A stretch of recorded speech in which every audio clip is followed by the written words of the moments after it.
Hey everybody, it's Chris Petri. Welcome. Come on in. We're going to get started here just in a second. This is what we're going to work on. We're going to work on our medium tonal values. Here we have it. We did some darks just a few episodes ago, so I'm hoping that you'll be ready and excited to get started with our medium tonal values here. And if I just pull out my chart here, this is the one we worked on just a few episodes ago. And this is our dark chart. So these are charts you can make. You can leave them in your studio. And if you're just new to watercolor and it's too much information and you get overwhelmed easily like I did when I was first starting watercolor, don't worry about it. Just remember, practice the swatches, practice the colors, and don't worry about making charts and writing down all the colors and all that kind of stuff. That can be just too overwhelming. I was there. I understand. Now I've been painting 15 years. I'm an old pro at this stuff. Don't worry about it. I can do this now. It's more easy for me. But remember, when you just start out, if you're just beginning with watercolors, just have fun with the colors and create the swatches and just paint. Paint, paint, paint. Keep painting. Use your brushes, your watercolor paper, just this is the most fun part, is doing the actual painting portion of these. So do these. Don't worry about copying colors with, writing down the colors and mixtures and all that. That's for people that have maybe you're in there, for 4 or 5 years now, and you're starting to say, yeah, maybe I need to write down some of this stuff and start getting a little more interested in exact color mixtures maybe for my paintings, whatever it is. But again, if you're just starting out, don't get too overwhelmed with anything. Just have fun with it. Just do those swatches. So now we did that one already. Now we're on to this one, the second one in the series. Second of ours is the medium tonal values. And again, we'll cover all the particulars about this medium tonal value chart. And basically, you'll have fun with this here. So I just want to show you up front what it's going to look like when we're finished. You'll have all the colors of how we mix these, how we work to this. Again, one of the main things is squinting your eyes, noticing that when you squint your eyes really tightly, you'll notice that all these colors blend together, and it kind of gives you a medium tonal value range as you're painting. So you want to keep that in mind, that when you're painting, you want to keep your darks and your lights accurate to what you're seeing out in your world. So if you're painting from pictures, painting from art books, painting outdoors, painting from the TV, if you want to have a favorite DVD and you want to pause the video and paint something from a DVD, from a favorite scene of your favorite movie, you can do any kind of stuff like that. But when you're doing it, you want to squint your eyes and kind of see where your darks are, where your lights are. So you can notice here, we used all these colors for our darks. Now, these are all our medium tones that we can use. So we're going to keep these to the medium tones, and we're going to eventually do the lighter tones. But for right now, this is where we're going to stick with the medium tonal values. And again, the idea is capturing those medium colors, those medium tonal values. Not too light, not too dark, right in the middle. And we can create all of those type of tonal values with a lot of different colors to keep your paintings looking great with modulation of color. So you can put a lot of different colors in your painting, make it look exciting, and it's not boring where you're just using 1 or 2 colors and you're thinking, oh, wow, I could have did more with this painting. Well, you have it right here. All these colors are all medium tonal values, and you can add these all into your paintings, and they're all going to work fine for you, depending on your subject matter. Okay, so we're going to come back in just a second, and we'll get started with this tonal value chart of our medium tones so that we can modulate our colors in the medium tonal value range. Okay, we'll be right back. All right, Chris Petri here. Hey, everybody. Thanks a lot for coming by, getting together again with me and everyone along with us all together. We're going to have another really interesting time doing some swatches. We're going to actually do a spin-off of what we just did recently. We did some darks. So we did some dark, modulating dark colors within a painting. And we kind of showed how you can mix your colors. So when you're creating a painting and you want to actually modulate your colors, we did this dark series of swatches like this just recently, and you can find that on YouTube if you just if you type in Chris Petri and then you type in modulating dark colors, and then you'll find it. It'll come right up on your YouTube search. And also too, I've always mentioned, please subscribe down below here. This way you can get all these great videos. We do everything. We're doing exercises like this. We just recently did some phenomenal paintings. Look at this. We just did this recently. And this is why we did these dark washes and these dark colors on these swatches, so that if you want to create a painting like this, you're going to be using that same design and that technique and that method of modulating your darks, so that when you're painting a painting with a lot of darks like this, you're always changing the colors all the time throughout your painting, mixing all those different color darks, so that it doesn't look boring and unpleasant if you're just using two colors and trying to do a painting in two or three colors. You have to make things more exciting, and I always mention this as an artist. Always remember, you have to always think, add more excitement into your paintings, more colors, just more interesting things, more interesting shapes, put some design ideas into it. We'll cover that here too. We cover all that, design methods and techniques. We cover how to design your painting, some of the things, some of the pitfalls you have to look out for when you're designing your paintings. So we cover that all here, and that's why I say if you subscribe, wow, you're going to get all that information in one channel right here. So stick to my channel, keep watching, even if you're not so excited about maybe a certain painting like this. You might be more excited about a ocean painting. We do these, we just did this recently on the channel. So we do a beautiful ocean scene like this, a seascape with some ocean in there, some sand dunes. We cover every technique and method of how you would get to that. And this is similar, another seascape we just did recently. And even beyond this, we do incredible studies of things. We did a bird study just recently. Look at this. So you're going to miss out on all these great paintings if you don't subscribe. So please subscribe. Have a fun time here. Come with us every week. Enjoy. Come along with us. Paint, draw, paint. Even if you don't want to paint a particular painting that we're doing on a given day or weekend, no big deal. Just wait till the next weekend, but you'll be subscribed and you'll get that video and you'll get that alert saying, hey, Chris just made another video. Let's watch it. Let's see what's going on. Maybe it's time you're going to grab your brushes and your paints to join along.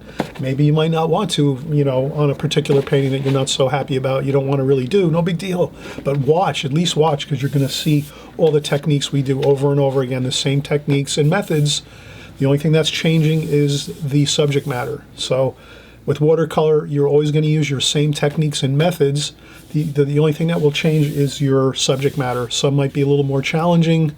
Obviously, if you're doing figure painting or portrait painting in watercolor, that's a lot more challenging. That's like the highest level of difficulty you're going to have when painting watercolors. But if you're doing maybe a more simple scene in a landscape perhaps, or something like that, it's more kind of like basic, that's fine. You got to really be on your toes too to paint a good landscape painting. You have to know what you're doing. So nothing's easy in watercolor, but you can do anything you want just as long as you're practicing, sticking with us here week by week. You'll learn it all on my channel here, and that's what I'm proud of, that I cover all the basics that you need so that you'll progress. And I've seen many of my artists, my students here on YouTube sending me in paintings after paintings, month after month, year after year. Now I've been seeing a lot of you, you know who you are, you're sending in your paintings and they look absolutely phenomenal. So I know everyone here is progressing and doing a great job as they follow my instructions and my teaching. I don't do anything fancy, it's just the basics. And then once you do the basics over and over, you'll get it, and then you just keep progressing on your own level with your own pace, and you'll get your watercolors looking beautiful. So let's get started. We're just going to take that same idea of our dark. We did the darks. Now we're going to do mid tonal values, middle tonal values, middle colors in that middle range. These are the darks, right? We covered that. Now we're going to do some middle tonal values, but we're going to modulate our colors within the middle tonal values so that you can kind of see how you can do the same effect of getting all different kinds of beautiful variations in your colors, even if you're doing middle tonal values, because that's important too. We always need to be thinking of changing our colors throughout our painting. We don't want to just use one or two colors. That looks really unpleasant, unpleasing, and we want to create really nice looking paintings. So I'll grab my pencil here, and so we'll just use a pencil here. We'll make a couple squares and rectangles, so we'll just do that. I'm just going to do a square here. And then I'll make a rectangle here, maybe do this. So we'll pretend these are like cards maybe, or something like that, where we're just laying out cards on a table.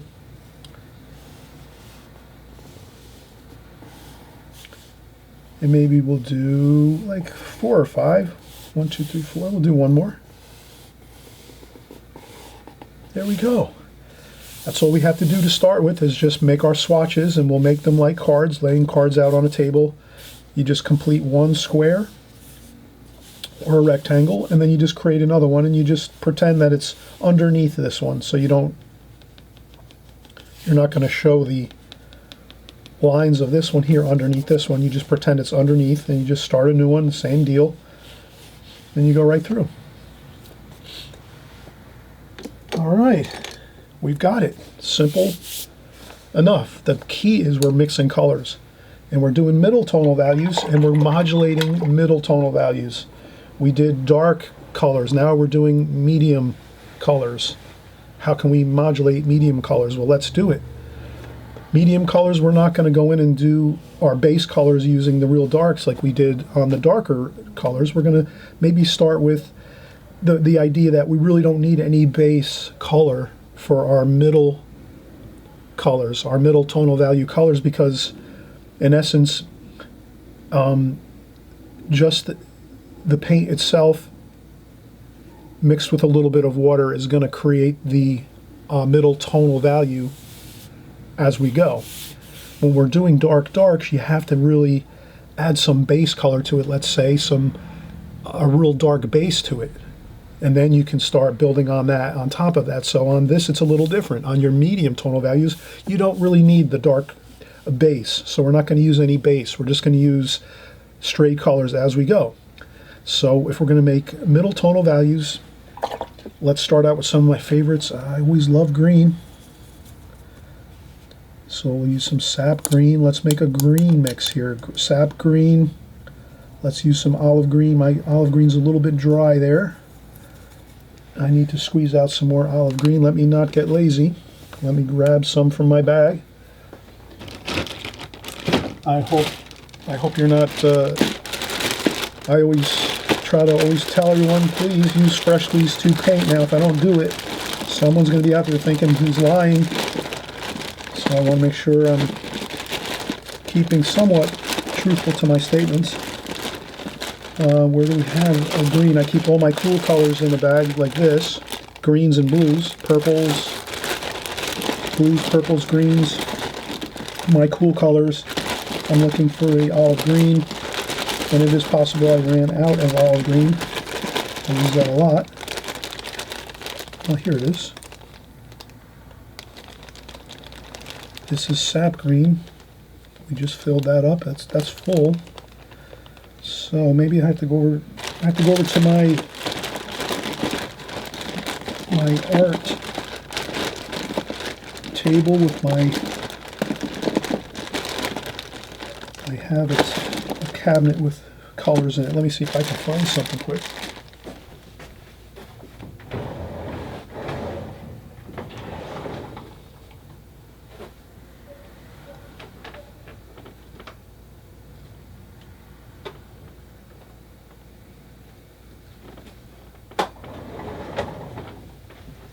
Okay, I did find something. I just had a Winsor & Newton. That's my main color. That's my main brand of watercolor paints. I use Winsor & Newton and Holbein paints. Those are my two colors, or my two brands that I use most often out of any others. Once in a while I'll go to the art store, or I'll order something online too, maybe if there's a sale. I like to look for sales on paints. If I find that there's a sale on another brand, I might buy a few tubes of those, but I tend to stick with Holbein and Winsor & Newton. Those are my two favorite brands. So now we just got more olive green, so let's mix that up. So, okay, olive green, sap green, we're back in business. Let's see, what else can we add to that? Let's add a touch of raw umber. But we're just sticking with these two. and it's a middle tonal value. You can kind of see that's not too dark, but it's not really light, so that's a middle tone. Let's go right in. Wow, look how gorgeous that is. Sap green and olive green, and you get a gorgeous, beautiful green, and it's a middle tonal value. It's not too dark, but it's not really super light either. And we'll even cover how you make your really light lights. That's real simple. That we're going to cover too, but now we're sticking with our middle tonal values and our middle color selections and washes. Modulating, having the idea of modulating our colors. Look at that. And again, we're going with the idea when you're painting as an artist, you have to use the method of squinting your eyes occasionally. You squint them really, really tight so that you can barely see, but you can see what your page looks like. When you squint, you'll see just either darks or lights. Like here, if you look at this and you squint your eyes, if you practice that, you just squint your eyes, take both your eyes, squint them, and you'll see it all should look just like all darks, all black. It almost looks like all black color and white, black and white. You want to squint your eyes so that this looks like just black or white. Okay, so when you do that, then you've got it. That's the way when you're squinting, you should be seeing things. You're going, wow, yeah, that's all dark and then all pure white paper. Perfect. Now with this, when you're squinting, you take this page and you look. When you squint, you're going to see it looks kind of dark, but not quite as dark as the other swatches we just looked at. So this is your medium tonal values. So now we're going to continue on. We have a beautiful orange or green. Now one of my favorite combinations, I'm going to go with cadmium orange. I'm just going to add that cadmium orange right to that green, like that. Let's add that and see what that looks. Wow, that looks awesome. I'll add some more orange.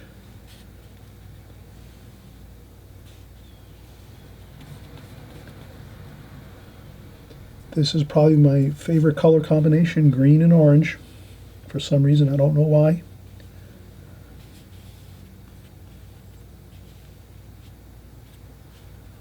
I hope you as an artist, when you're out there in your daily life and you're looking around at things, it doesn't matter what it is. It could be clothes, it could be trees and fields and plants and flowers, it could be a car, a motorcycle, or whatever it is. Kind of notice what you like as far as your colors. Try to figure out what really is exciting to you, and then you can use those colors in your paintings too. You can kind of work your favorite color combinations into your paintings. So that looks really good. And again, if you squint your eyes and you look at this, you'll notice it's not super dark. It's a medium tonal value. And we'll cover in another video the color ranges that we have. But for right now, we're just trying to, let's modulate colors and keep them in the same tonal value range. This is a middle tonal value. It's not super dark. Maybe I can just cover just for a second. If I just take a second, I take a piece of scrap paper to explain how you have a tonal value range.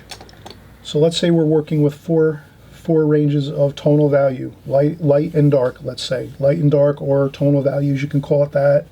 Tone, you can call it values. Let's say you just have 4 ranges of tonal values. You have, let's say here you have really, really dark. You have the darkest dark,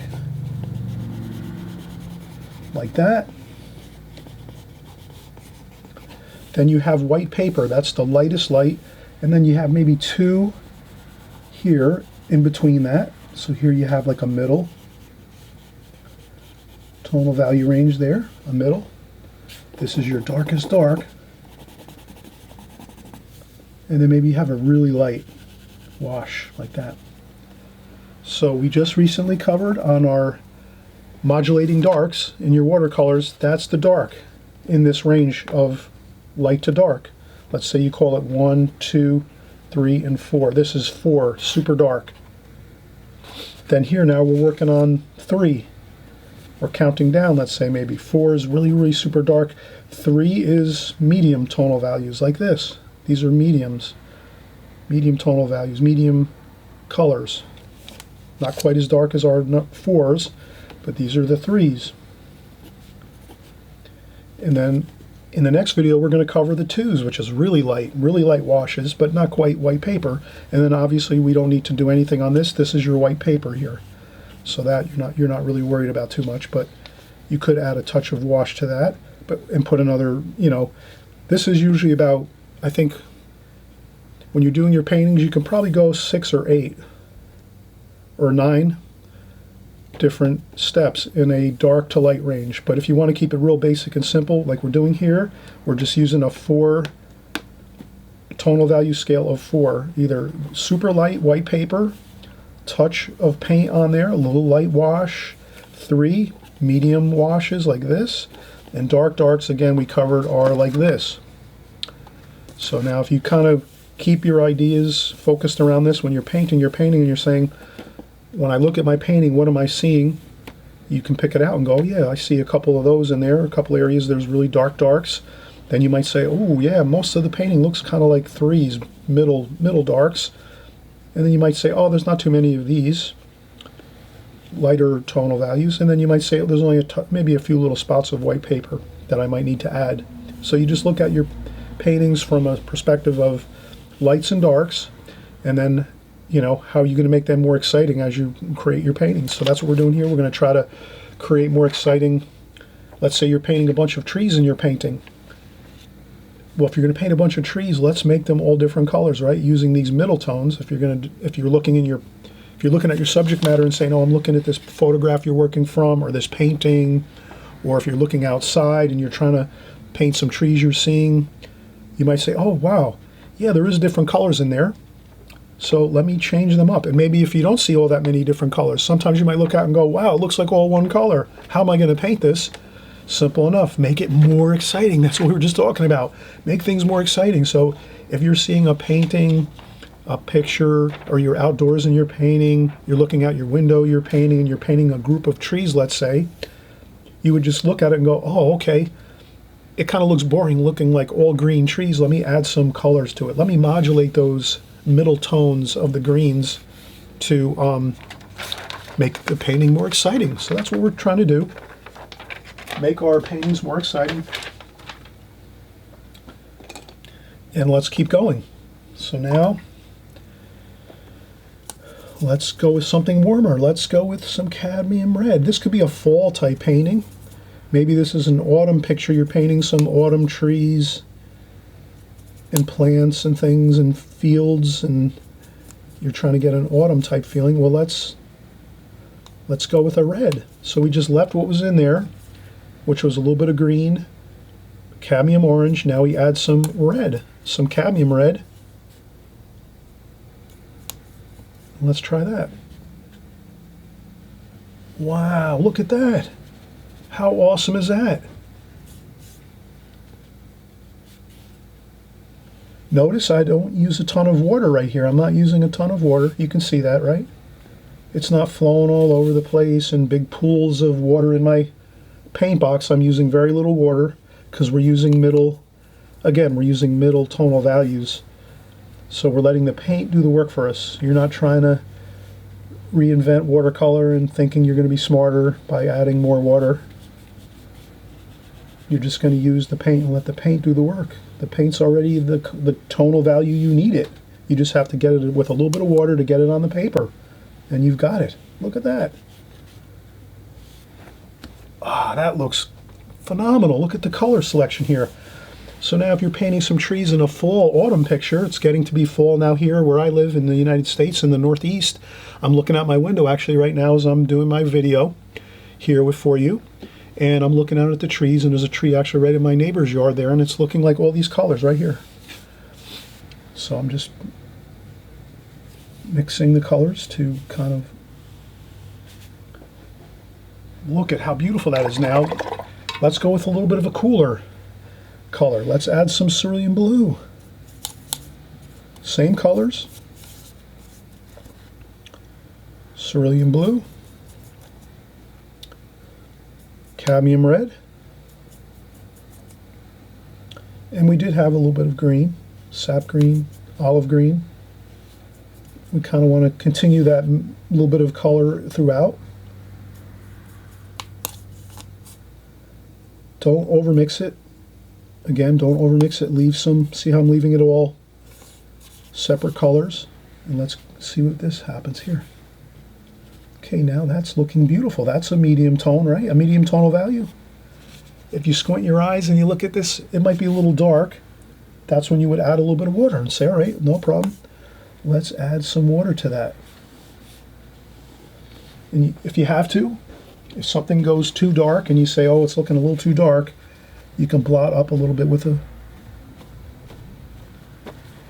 a tissue like that. Add a little more water. There we go. We want to make sure it sort of blends with this. That's when you kind of work your tonal value so that you don't go too dark with something. We added the blue to make it cool. We added cerulean blue, but then again too, we don't want to make it too dark, and it looks like it will dry lighter. Always remember that. Watercolor dries lighter. How much lighter? I'm listening. How much lighter? About half, right. You always remember that. Everyone remembers that. If you listen to my videos, you've heard me say that probably, I don't know, 100 times now. Watercolor dries about half lighter than when you put it on your paper. So that's going to dry a lot lighter.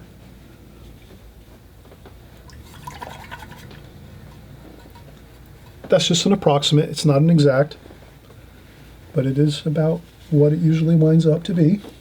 All right, look at that. So we went with a little cooler color. Now let's see, we did a nice, so we're just modulating our colors. We're using medium tonal values, medium darks. And I would say let's go even cooler yet. Cerulean blue. And some purple. Let's go purple too. Purple. And this is getting to be a really interesting looking, kind of a grayish color. Look at that. You can mix incredible colors when you're doing watercolors. You know, the possibilities are endless. Look at how gorgeous that is. We're just using all the colors we've been using along here.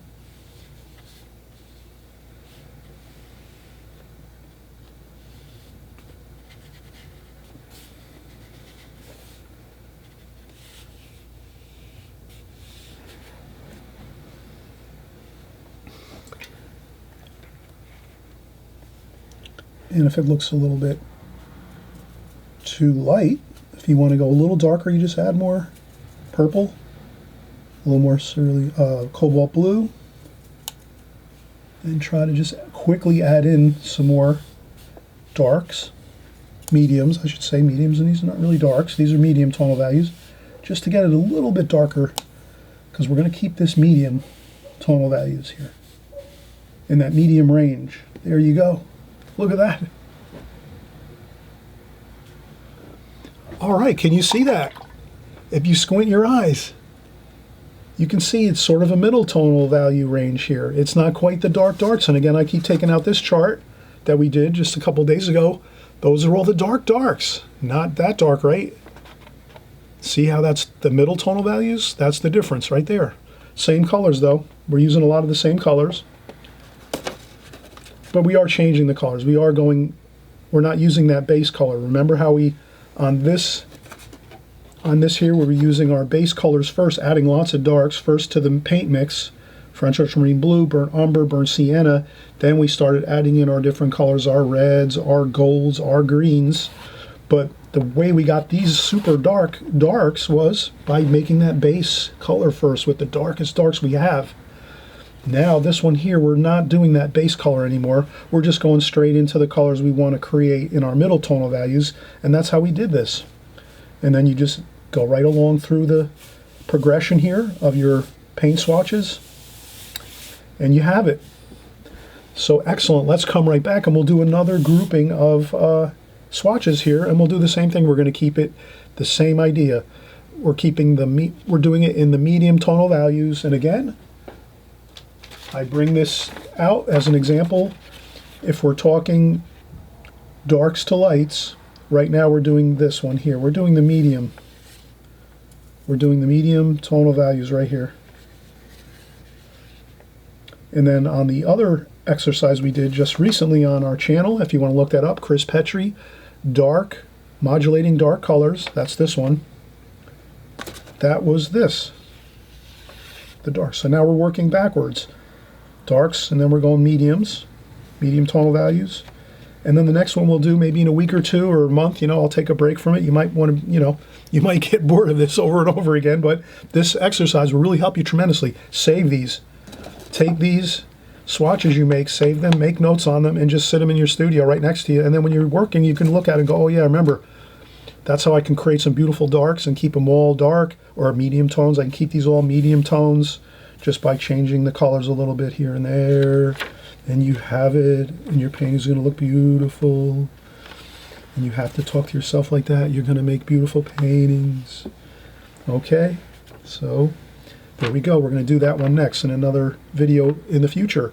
But this right here now is what we're working on. We're working on number 3, the medium tonal values. And let's do another little bit here, but let's take a break first, and we'll be back in a second. Okay, we are back, everyone. Thanks for coming by. Thanks for actually sticking with us here. We're all together. We're all doing our swatches here. We're covering medium tonal values. We're modulating colors within our medium tonal value range. And again, I try to break out this little sketch I did, and we keep covering this, but I just want everyone who maybe just happened to come along on this video for the first time, or maybe you're very new to watercolors and you're not, you know, fully up to speed yet, and you need a little extra repetition. Again, always remember, repetition is the mother of skill.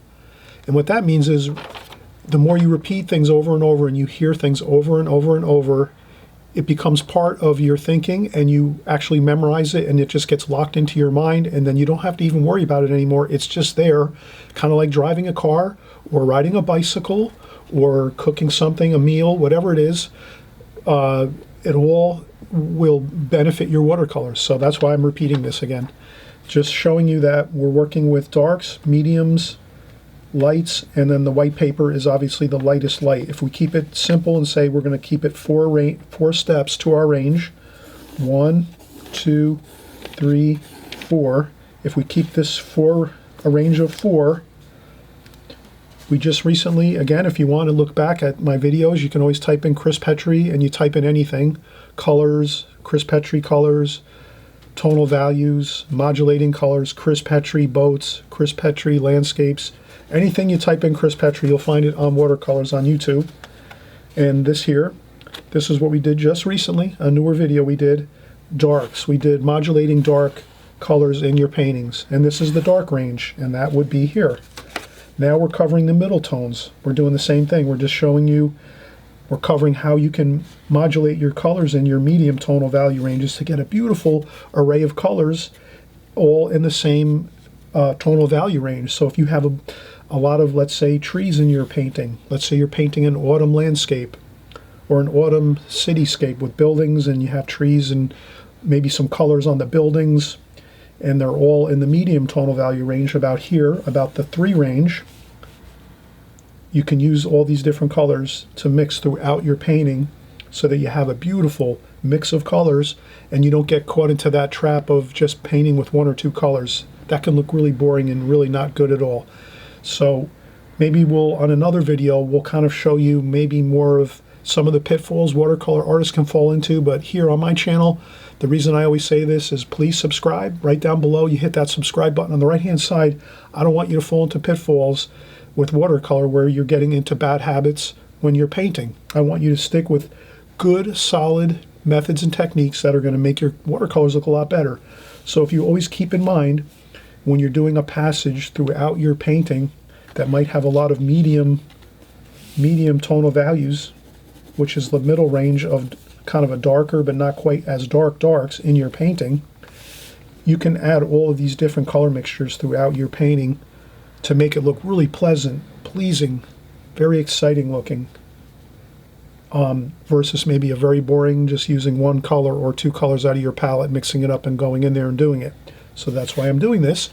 This is going to prove to be a great benefit to your watercolor paintings. So let's keep going. And again, we're doing the middle tonal values like so. Let's do some more squares here, swatches. We could pretend these are cards, like we're playing cards here. We're doing a card game. And I'm just layering them one after the next like this.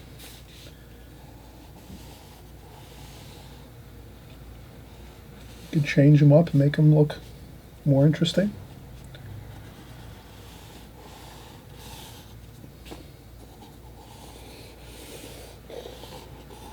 And there you have it. Look at that. Simple as that. You make them any size you want, your squares, your swatches, any size you want. You could just make them in blocks instead of doing them overlapping like I'm doing. The reason why I'm kind of overlapping them, it's easier to kind of see as I paint, trying to keep them close to the same tonal value, the same dark and light as we go. All right, so we're going to start here now. I'm going to change my water out. Fresh, clean water. Remember to change your water occasionally.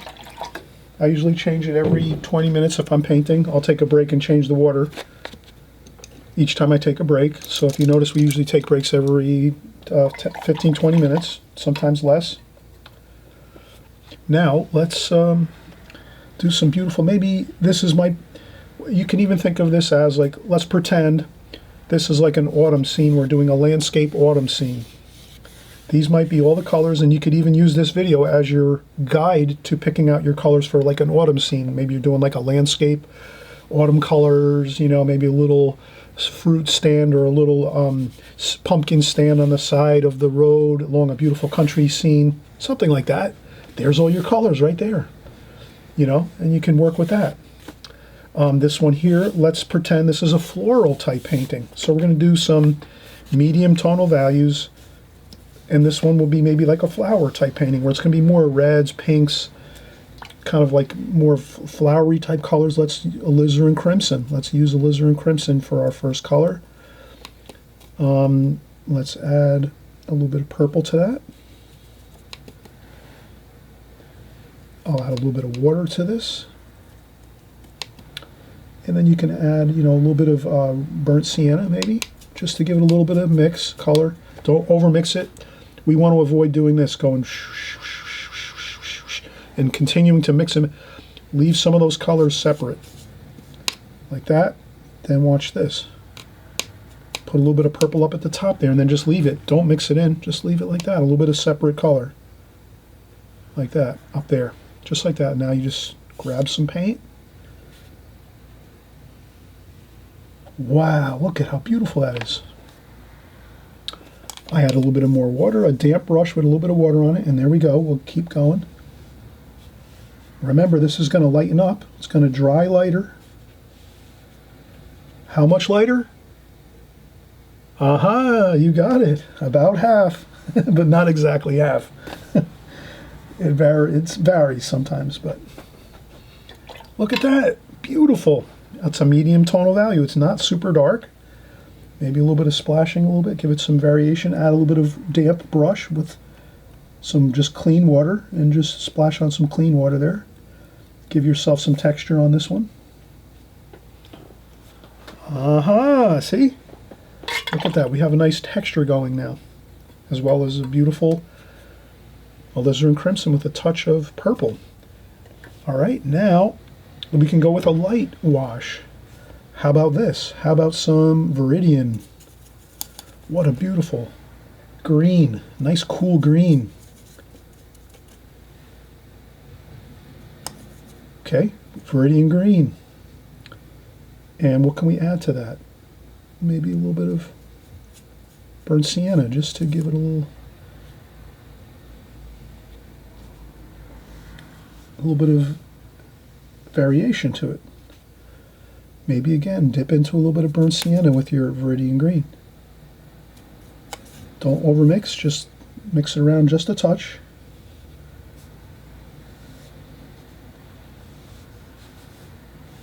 Wow, look how great that looks.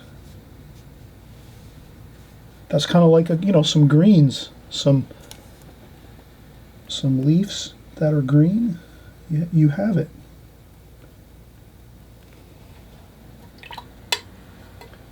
Do lots of these type of things if you can.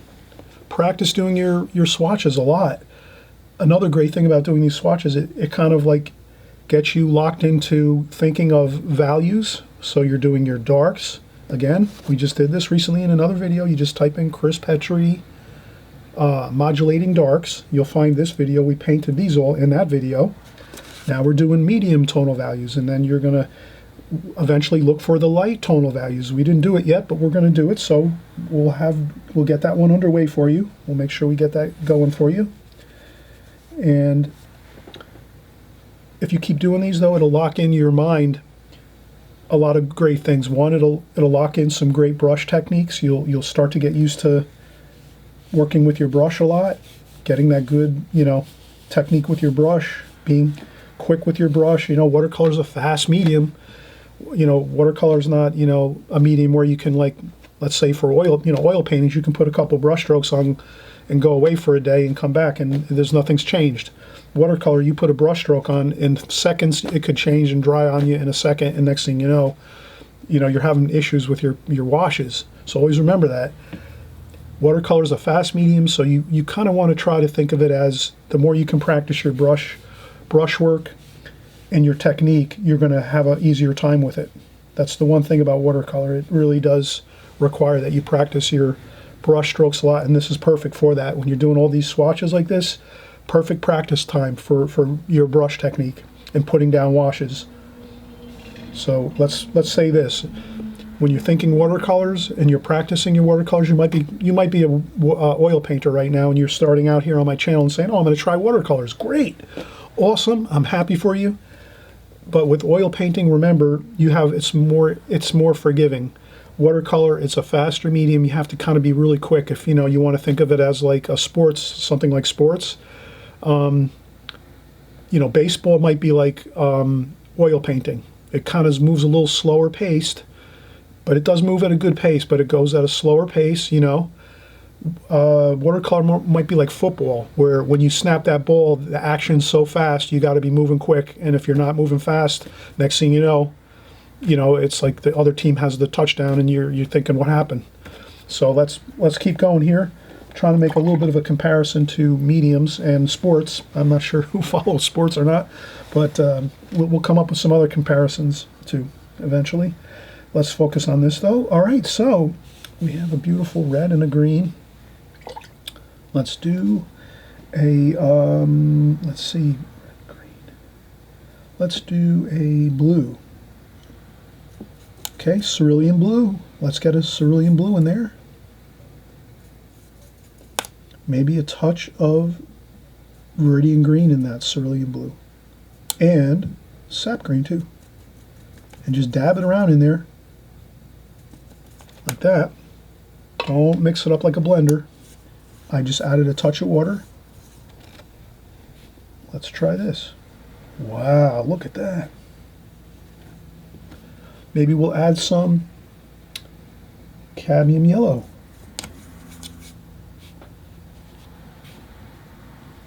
So right on the fly, quickly, I thought quick on my feet, let me add some cadmium yellow.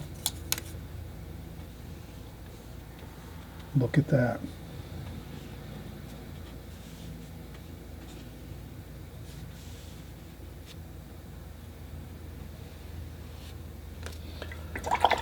Wow, does that look great? Oh, that looks fantastic. A little bit of splashing of clean water.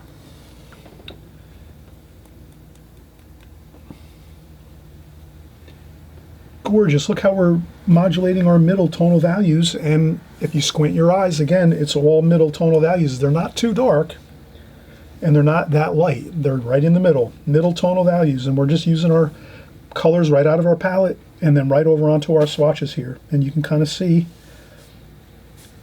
if we blend those edges right along here, they're all blending nicely. You can barely tell the difference of tonal value if you squint your eyes. And these are going to dry lighter, don't forget. They look a little darker now, but they're going to dry lighter. Okay, so now let's keep going here. We're thinking flowers, so we have maybe some pink flowers, some leaf colors, greens, maybe some more flower colors. Let's do purple. So here's predominantly purple, and maybe we'll go in and get a little bit of rose madder. A touch of water. Let's do this and see how that looks. Wow, look at that. Gorgeous. Look at the color variation too.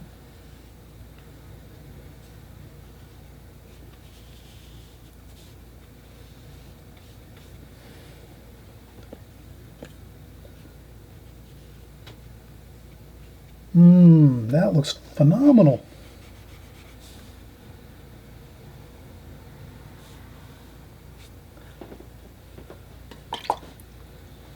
Look at that, how great that looks. Now we'll just blend this edge here a little bit.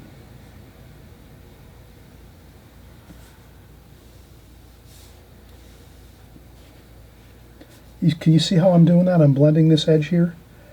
And the reason I do that is to show you that I'm keeping those tonal values the same. These are medium tonal values, and they're blending right into the next swatch, right next to each other. If you think you've gone too dark with a swatch, again, this is going to dry lighter, but if you think it is a little dark, you can lift up a little bit with some tissue. You can dab up a little bit, like that. Beautiful. Looks great.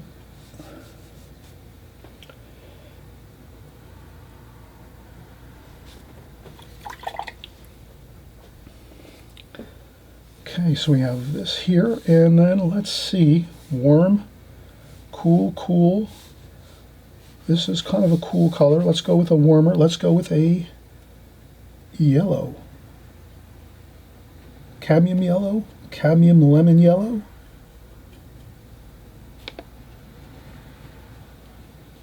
Wow.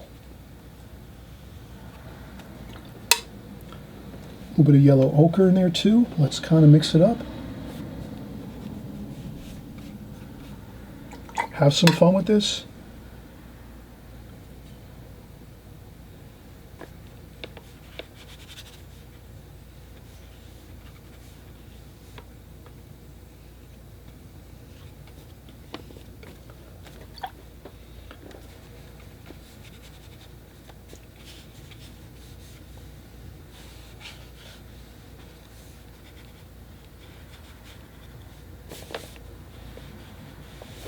Look at that. And the reason I went with the yellow ochre is the yellow ochre is a darker tonal value than, let's say, a cadmium lemon yellow and a cadmium yellow. So I had to add that yellow ochre in there to get it a little bit to the darker tonal value. Does that make sense? If we use just like a cadmium lemon yellow or a cadmium yellow, it's a little too light. It'll be, if you squint your eyes, you'll notice that the yellow is kind of lighter. And that's even where we might have to even go in here and say, let's get some raw umber. Let's get some raw umber in here.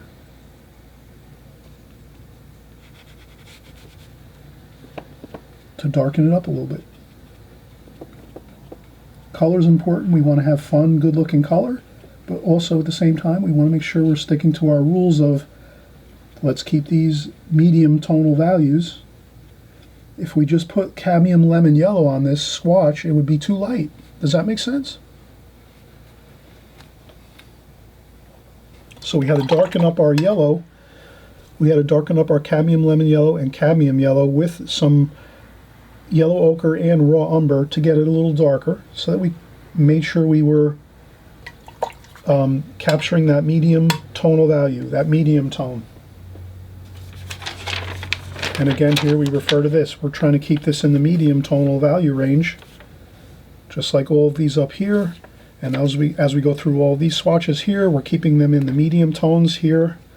And that's how we had to.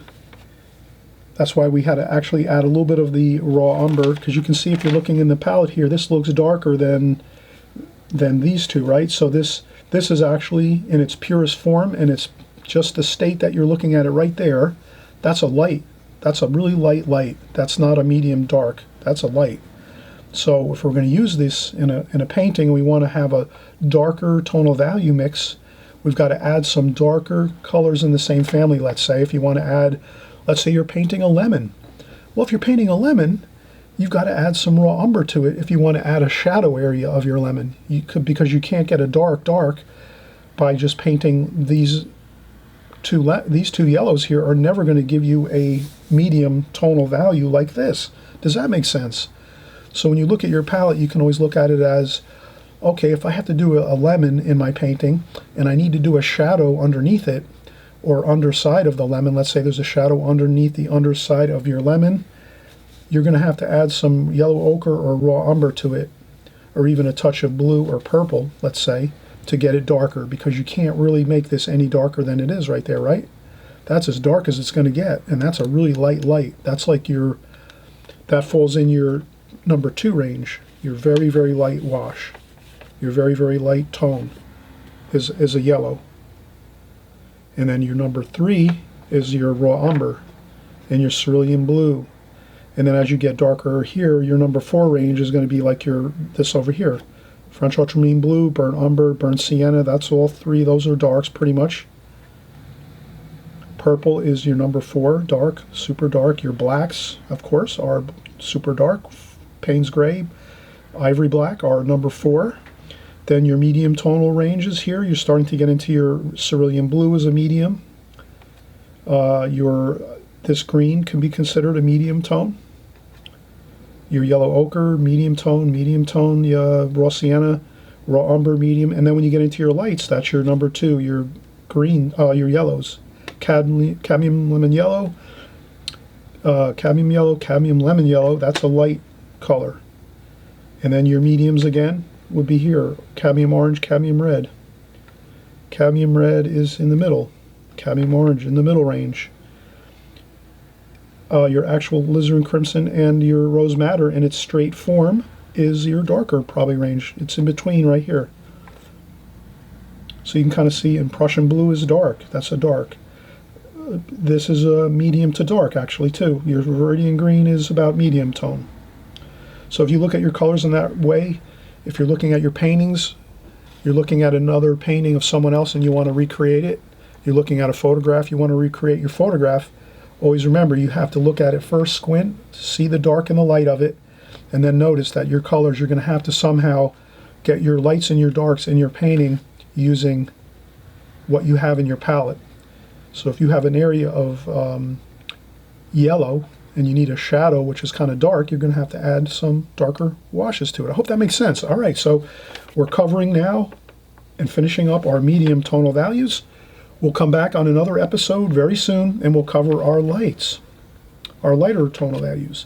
But for right now, this is going to pretty much be our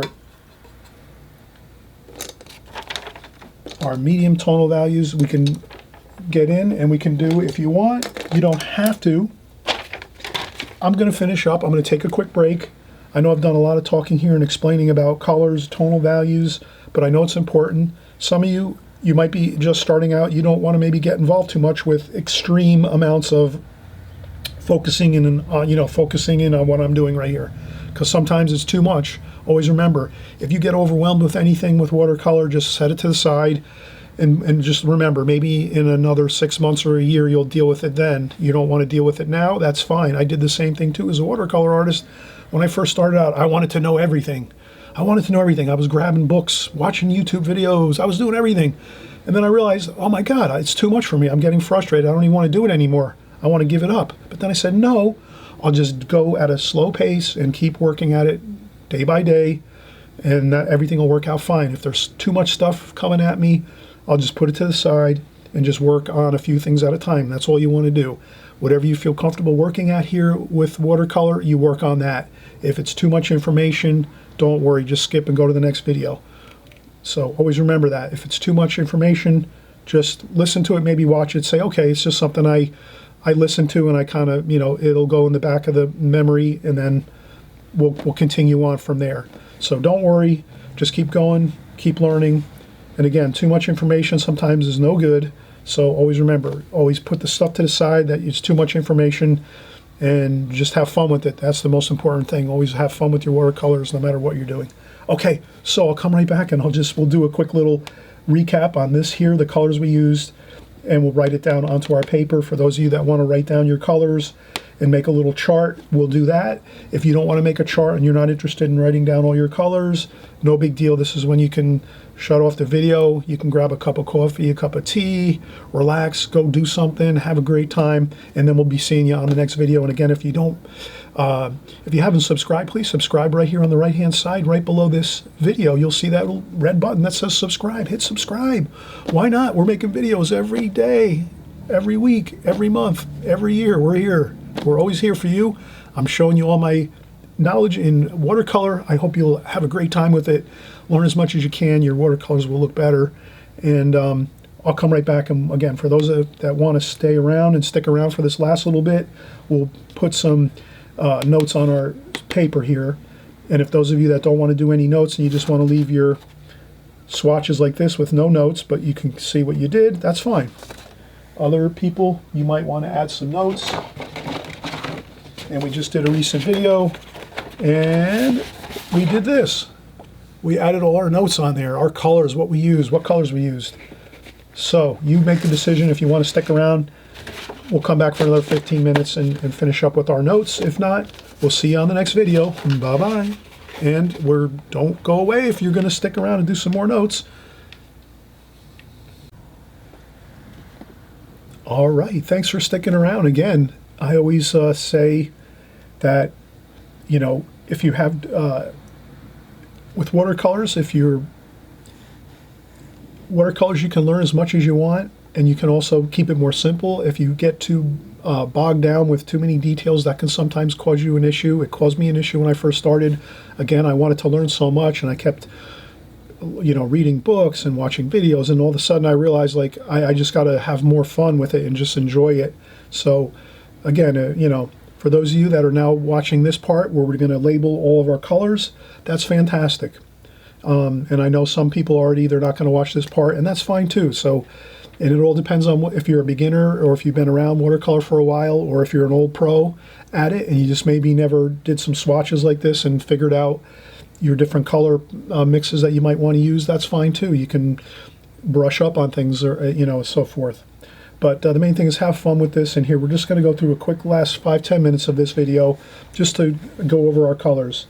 So without making a mess and leaning too much into my colors here, the first color range we did was this was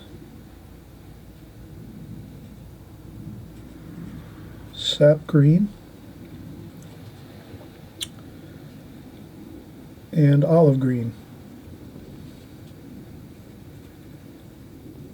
Okay, so we did sap green, olive green. Then we started to move over into orange, cadmium orange,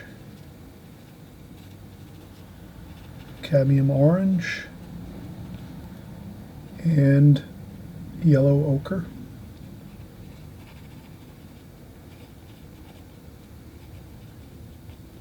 And remembering that as we go here, we didn't really clean up our palette, and we left in that little bit of green that we started with, and then we just added more cadmium orange, yellow ochre. So if you kind of always keep that in mind when you're doing your swatches as you're going through this progression, it's okay to leave those other colors in the palette as long as it's not, you haven't overmixed too much color. So that's the only thing I think that might give you difficulty doing this exercise, is you only want to mix enough in your palette to create your one swatch, maybe with a little extra left over, and then you move that one over and start mixing over top in your palette to the next one. If you're still a little bit sketchy on how much to mix, and sometimes you might add too much paint or too much water, then you might want to just start with another section in your palette and mix in there, and then do all your mixes going through your palette, then wipe your palette down and keep going. So what I'm saying is, it's nice if you can keep letting the mixtures blend into each other, because that kind of like adds to the harmony to your colors as you go through it. Subtly, but it is there. So that is a benefit. If you can leave a little bit of your pre-mixed color from the first swatch, you leave that in there and then you mix over the top of that into this one, that's going to add a little bit of more harmony to your swatches and your colors as you modulate in your colors as you go through these swatches.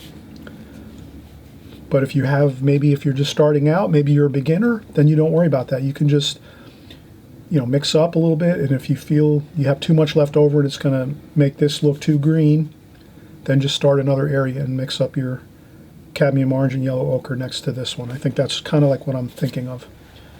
Okay, so now the third one here, we can maybe go up here, and we're going to say that we used in this one, we used cadmium red. And you could even say cadmium red. We could say half, half, half, half. So we're using halves. Cadmium red, half of that. And what else did we use there? I think we used half cadmium red and probably yellow ochre. Half. Then this one here we used, this one was a little bit different. This one was probably cerulean blue, half, and burnt umber, half.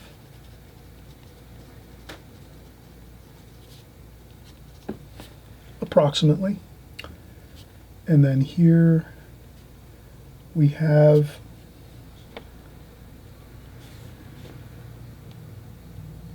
cobalt blue,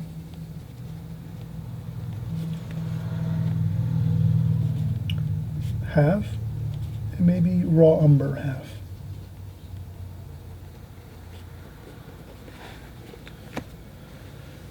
Something close to that. Again, if you want to get it exact, you just go back to the video and go through the video and stop on each. If you're looking to make this chart and you want to get it really exact, you just go through my video, and then when I'm mixing each color and saying which color I'm using, I usually will say it out loud and say, okay, I'm going to use sap green now and olive green. You can do it that way, write it down as we go, and then you'll get a more accurate. I'm looking at the paints now on the paper and trying to reverse engineer and kind of like look at it and say, I think that's what I used. So I'm hoping I'm pretty close to what we were using when we were painting this. But if you want to get it super exact, super accurate, just go back, stop the video as you go, stop and go, stop and go, stop and go, until you get all the colors exact to these colors. Okay, now here we know we used alizarin crimson.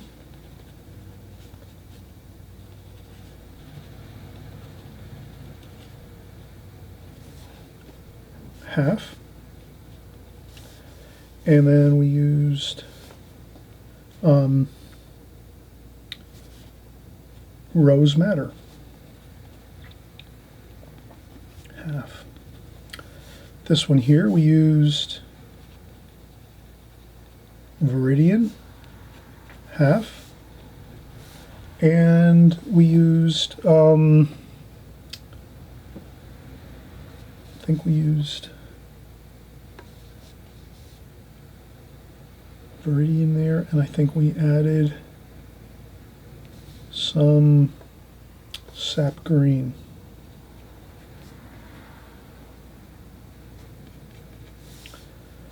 Here we used sap green, half, and then we used cadmium yellow, half. Here we used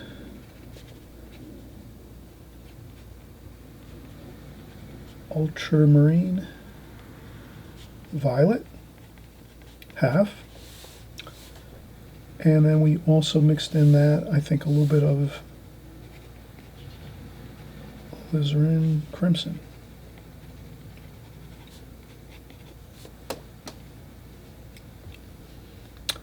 And then this one here was pretty simple. We used, let's say, cadmium lemon yellow, half, and half of raw umber, half. Okay, look at that. So now we're pretty much, we got everything. And again, if you want it super accurate, go back, just stop and go the video and get the exact mixtures I used. And always remember too, we were kind of mixing over the top of the other mixes we were leaving in the palette so that it kind of blends everything together and harmonizes all the colors as we go from each swatch to the next, each square and rectangle to the next. It kind of makes more of a harmony to it. But in any case, this is a great chart you can keep in your studio again. You keep it next to your art table or wherever you work. This way, when you're looking at a painting or something you're going to copy, or a photograph, or even if you go out on location, you bring a couple of these with you in your art bag, you can actually refer to it. You can even take a picture of it on your phone and save it in your phone, in your files on your phone, so that you have it and you don't have to literally carry this physical paper. You can take a picture of it, and then you can actually have it in your phone. And then if you're out on location painting in a park or in the backyard, or if you're visiting relatives, or if you're going out on a weekend vacation somewhere, you're going to take a weekend and go someplace and you want to do some painting, a little bit of painting and stuff, you have this on your phone. You can just refer to it by opening up your phone and saying, oh, okay, let me look up that old picture I have, look in my photos file, and then you can do that. And this way you have the information right there at your fingertips, and then you'll be able to refer to it and say, oh yeah, this is an autumn color, a series of colors. Let me use these colors here for the autumn colors. Or if you're painting some flowers, you have some colors of flowers here, some more, greens and reds and purples, some beautiful flower colors. This could also be bushes and plants where you have some red flowers and some bushes, and then some greens and purples for flowers, and golds maybe for some grass or some fields. So these are very earthy kind of color swatches. You can use these for anything though, doesn't matter, it could be any type of subject matter. Alright, so everyone, thanks again for watching. I appreciate it. All this I wanted to share. This way you can have this for your future going forward.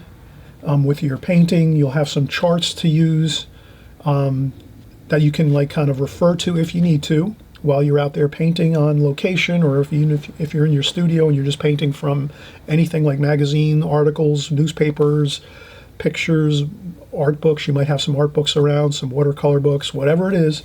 You can have some charts to work along with that explain the idea of your color mixes as well as your tonal values. And again, we'll do one more in a series. We did the medium tonal values here.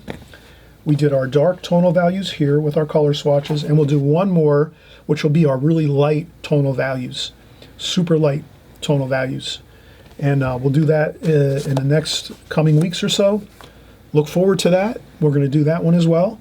Hope you'll follow along with this. Hope you follow along with my channel. Again, everything watercolor here. So we appreciate, again, that you come by.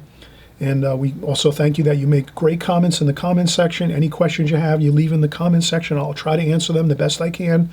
And we'll have a fun time. And we're just having a great time with watercolors. And again, anyone that's new, don't get overwhelmed with too much information. If it's too much information, just practice the swatches and painting and then forget about the rest. If you're kind of been around for a while, then it's a good time to maybe kind of start noticing what colors we're using and understanding how you're going to mix your colors to modulate your colors when you're painting your paintings, because you want to definitely give a lot of variation in your paintings when you're creating something versus just using one color and it looking unpleasant. Okay, so we'll see you on the next video. Bye-bye.